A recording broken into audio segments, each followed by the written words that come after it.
रामले जितबहादुर र दुर्गा आमाको वर्षौं पुरानो कालो षड्यन्त्रको पर्दाफास गर्न सक्लान् के विक्की र विशालका हत्याराहरूले आखिर कानुनी सजाय पाउलान् त? अनि के अनेकौं आँसु र अन्यायपछि मुना र कमलाको जीवनमा उज्यालो फर्केला? नमस्ते साथीहरू, बुहारी सिरियलको बहुप्रतीक्षित भाग 289 को यो विशेष समीक्षा भिडियोमा यहाँहरू सबैलाई हार्दिक स्वागत छ।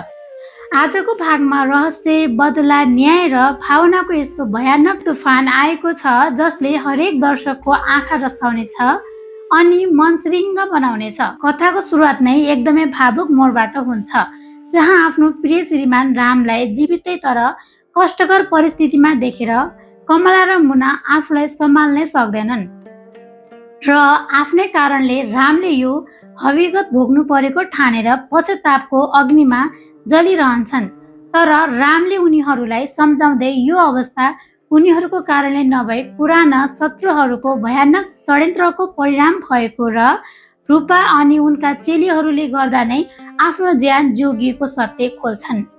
अर्कोतर्फ लामो समयदेखि गुजल्टिएको विक्की र विशालको हत्याको रहस्य पनि छर्लङ्ग हुन्छ, जहाँ रूपाको आश्रममा शरण लिएर बसेका 9 जना पीडित महिलाहरूले नै सन्यासीको रूप धारण गरेर ती पापीहरूलाई सजाय दिएका रहेछन् र राम केवल उनीहरूका लागि नयाँ जीवनको सहारा बनेका थिए। तर गाउँका असली महापापी र अपराधी त अझै बाहिर नै थिए, दुर्गा आमा र उनका हुनेवाला श्रीमान जितबहादुर, जसले दुर्गा आमाको मायामा अन्धो भएर मुनाको बुबा धनबहादुरको हत्या गरेका थिए र रामलाई सिध्याउने षड्यन्त्र बुनेका थिए।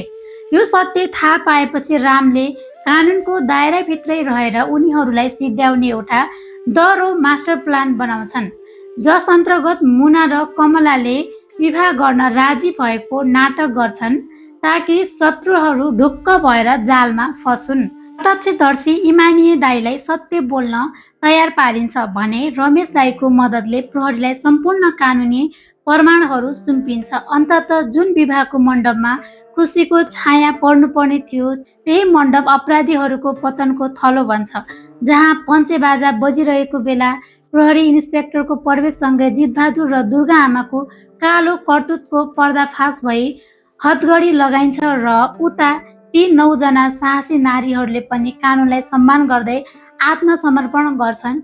अब आउने भागहरूमा जितबहादुर र दुर्गा आमाले जेलभित्रबाटै कुनै नयाँ जाल चल्लान् कि बेचिएकी सिर्जनालाई फिर्ता ल्याउन श्रुति र मालतीलाई कसरी दायरामा ल्याइनेछ, अनि राम, कमला र मुनाको जीवनमा पुनः उज्यालो फर्केला कि नफर्केला भन्ने हेर्न बाँकी नै छ। यदि तपाईहरू पनि बुहारी सिरियलको नियमित अनि सच्चा दर्शक हुनुहुन्छ भने यो भिडियोलाई लाइक र कमेन्ट गर्न नबिर्सिनुहोला र यस्तै रोचक समीक्षाहरू हेर्नको लागि हाम्रो च्यानललाई सब्स्क्राइब गरी सँगै रहेको बेल आइकनलाई थिच्न नबिर्सिनुहोला। हस्त, धन्यवाद।